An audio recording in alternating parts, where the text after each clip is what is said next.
সর্বপ্রথম সর্বগ্রে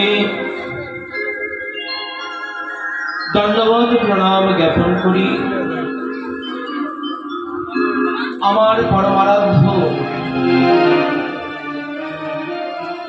মাতৃদেবী এবং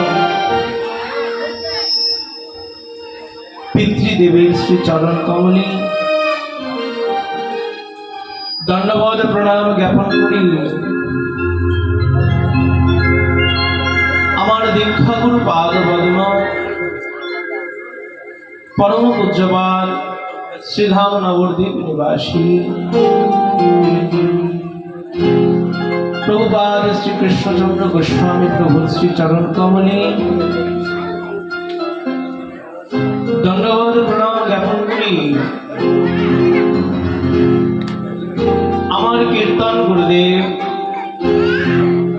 কীর্তন রস সম্রাট পরম পূজ্যপাদ 108 শ্রী সদানন্দ দাস বাবাজি মহারাজের শ্রী চরণ কমলে এবং দণ্ডবত প্রণাম জ্ঞাপন করি আসরে উপস্থিত সকলে কৃষ্ণ ভক্ত গৌর অনুরাগী মাতৃমণ্ডলী সকলের শ্রী চরণ কমলে এই অধম স্বরূপানন্দ দাস সনতে সশ্রদ্ধ ভক্তিপূর্ণ দণ্ডবত প্রণাম।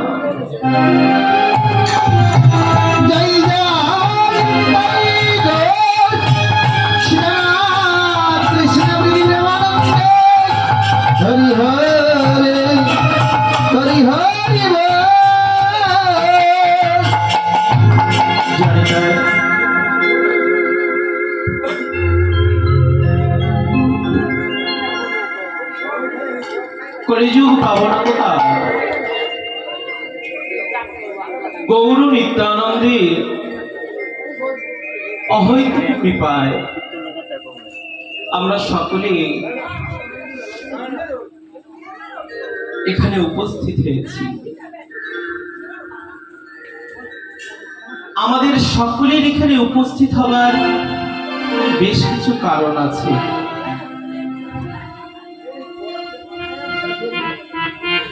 এই জগৎ মাঝে কেউ কখনো কোনো কারণ ব্যতীত কোনো কার্য করে না। যারা কারণ ছাড়া উদ্দেশ্যবিহীন কাজ করে তাদেরকে কি বলা হয়? তাদেরকে বলা হয় পাগল। দেখবেন রাস্তাঘাটে অনেক মাথার যাদের সমস্যা তারা কারণ ছাড়াই ঘুরে বেড়ায়, কিন্তু আমাদের এইখানে আসবার উদ্দেশ্য সবার, কিন্তু লক্ষ্য আলাদা। যেমন দেখো, আমাদের স্থান কিন্তু এই উৎসব অঙ্গন, তাই না? কিন্তু এখানে কেউ আমরা এসেছি এই হরিকথা লীলামৃত শ্রবণের আকাঙ্ক্ষায়, কেউ বা এসেছি এখানে মহাপ্রসাদ গ্রহণ করার আকাঙ্ক্ষায়,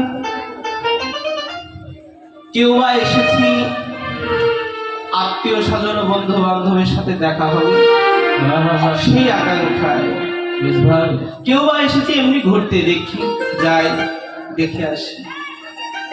তো দেখুন, আমাদের এক একজনের অন্তরে এক এক বাসনা, কারো উদ্দেশ্যের সঙ্গে, কারো ইচ্ছার সঙ্গে, কারো লক্ষ্যের সঙ্গে, কারো লক্ষ্যের কোনো মিল নেই। কিন্তু জানেন, আমাদের উদ্দেশ্য আলাদা আলাদা হলেও আমাদের স্থানটা কিন্তু এক। আমাদের স্থানটা কিন্তু এক, উদ্দেশ্য আলাদা কিন্তু জায়গাটা এক।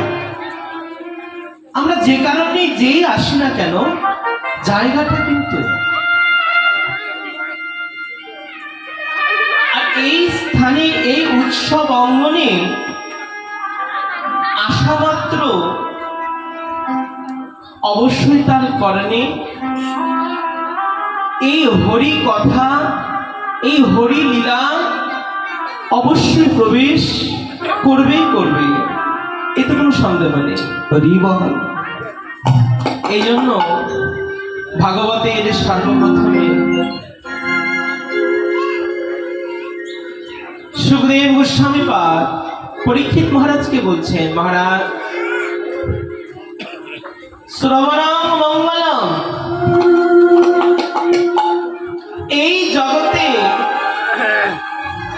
কি এমন আছে যা শুধু শ্রবণ করলে জীবের মঙ্গল লাভ হয়? এই জগতে ত্রিভুবনে কি এমন আছে?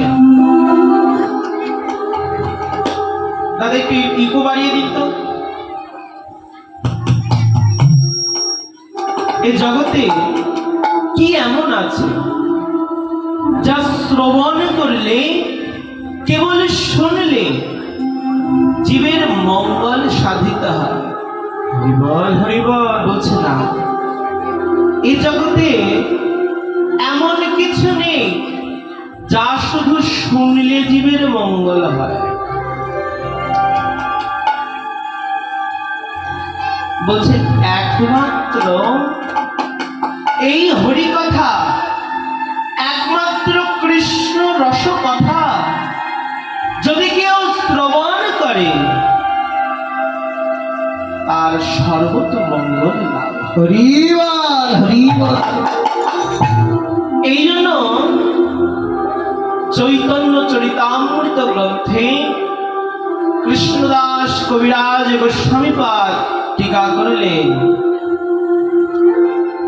বোঝেও না বোঝে কেহ, বোঝে কেহ শুনিতে শুনিতে সেহ, শুনিতে শুনিতে সে আমার কি অদ্ভুত চৈতন্য চরিত। চৈতন্য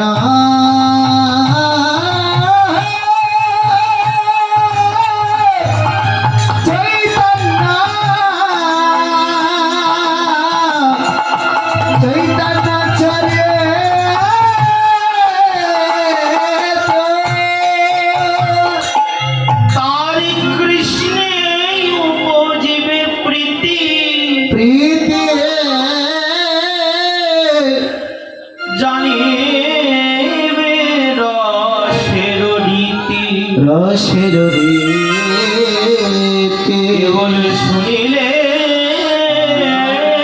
হয় বড় অহিত।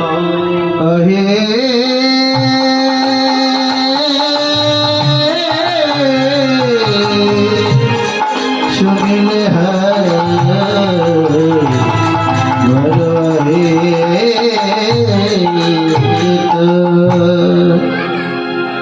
বোঝেও না বোঝে কেহ, শুনিতে শুনিতে সেহ। কেউ বুঝো, কেউ বা না বুঝো, কেউ যদি বসে থেকে শোনে, আহা কি অদ্ভুত চৈতন্য চরিত। আমাদের গৌর সুন্দরের কথা এত অদ্ভুত, যদি কেউ বসে থেকে শ্রবণ করে তাহলে তার কি হয়? বলছে কৃষ্ণে উপজীবে প্রীতি, অনায়াসে গোবিন্দের চরণে প্রেম আসবে। প্রীতি অর্থাৎ প্রেম। জানিবে রসের রীতি, শান্ত দাস্য সখ্য বাৎসল্য মধু, এই পঞ্চরসের যে তত্ত্ব, ভগবানকে ভালোবাসার যে সম্পর্ক অনায়াসে হৃদয়ে স্ফুরিত হবে, শুনিলে হয় মনোহিত। কেউ যদি বসে থেকে গৌর কথা শ্রবণ করে, তার অনায়াসে সর্বসিদ্ধি হয়ে যায়, সর্বরকমের হিত হয়ে যায়, এতে কোনো সন্দেহ নেই।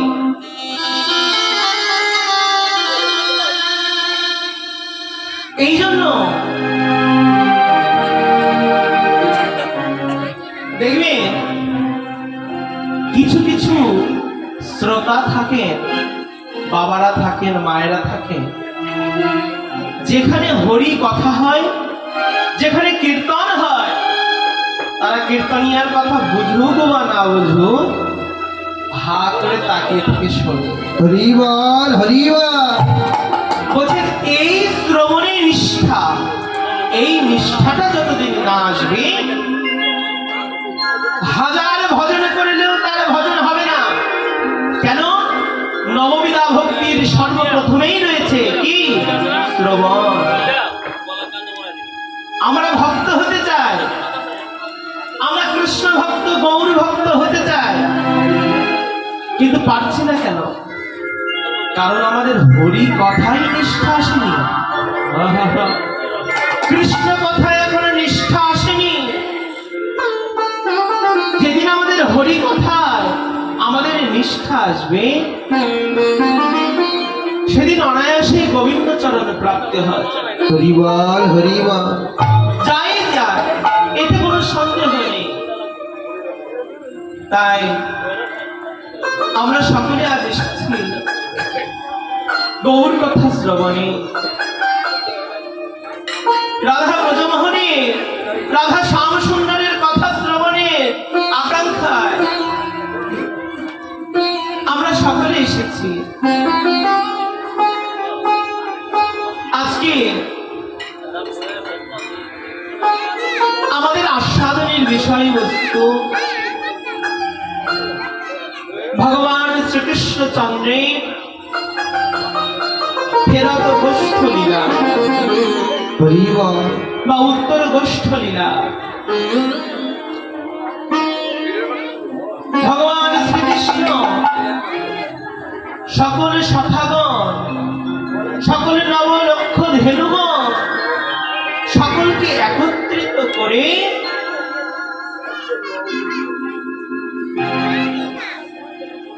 মুরলী ধ্বনি করতে করতে, বেণু ধ্বনি করতে করতে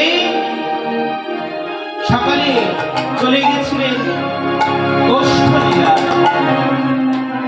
মধ্যাহ্নে আপনারা সূর্য পূজা লীলা শ্রবণ করলে, কিছু পূর্বে শ্রীমতী রাধারানী সখীগণের সহিত শ্রী রাধাকুণ্ড তটে মধ্যাহ্নকালীন সেবা প্রদান করলে সূর্য পূজা সমাপন হল। কিন্তু এখন তো ঘরে ফিরবার পালা।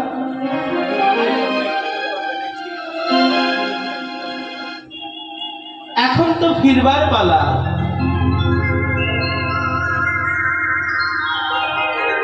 তাই বলছেন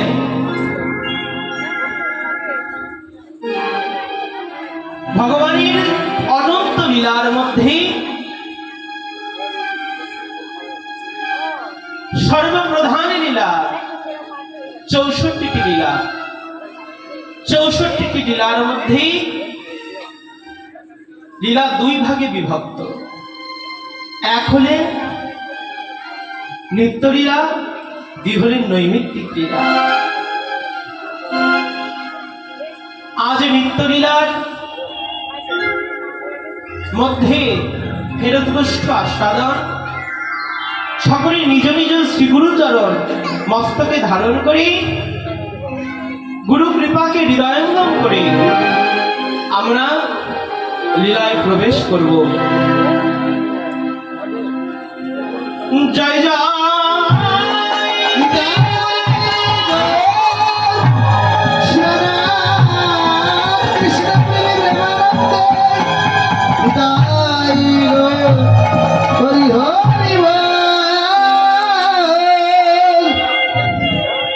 আহা সুরধ্বনি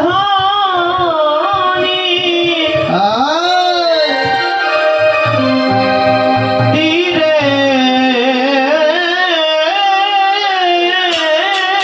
আজু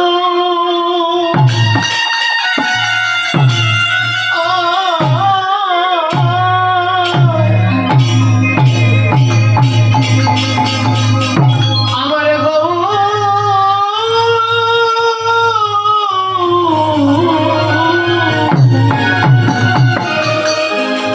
আমার গৌরা কি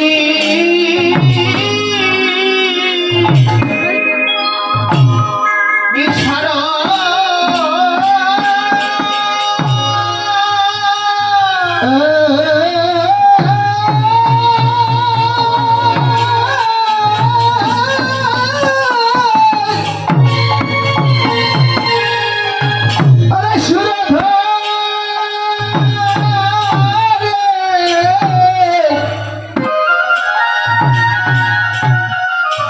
সুরধনের তীরে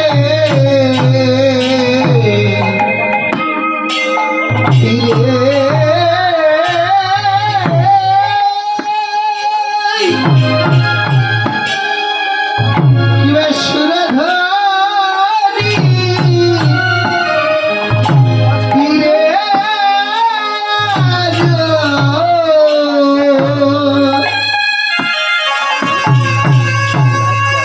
ওই আমার গৌরক্ষী সারা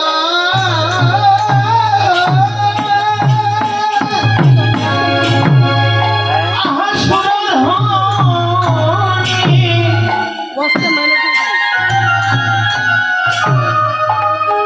তীরে আজু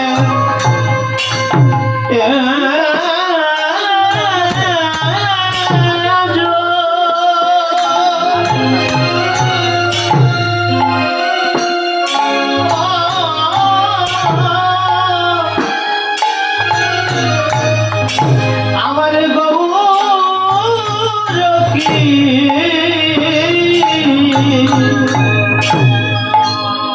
গৌরকে সরা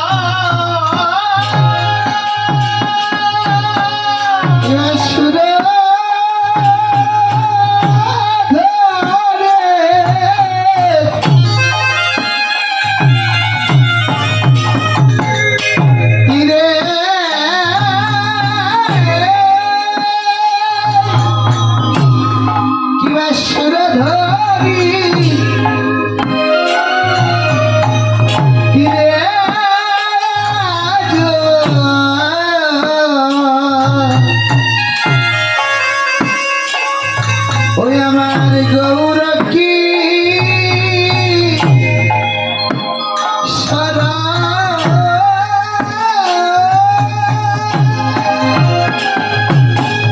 এবার সহচর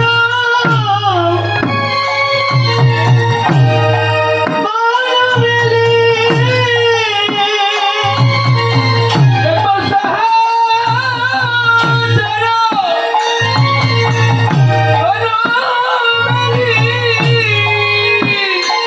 এবার সহচর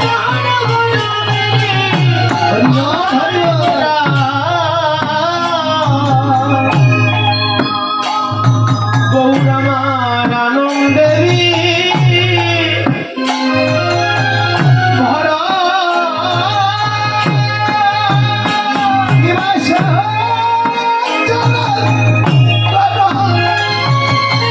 গণ মেলে সহজগ গণ মেলে ও কিবা সহজগ গণ মেলি আনন্দে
সুরধ্বনির তীরে আজু তীরে আজো আমার গৌর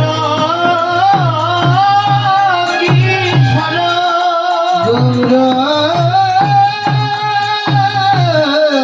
কিশোর এবারে সহচর বর্ণেলি গোরা আমার আনন্দে বিভা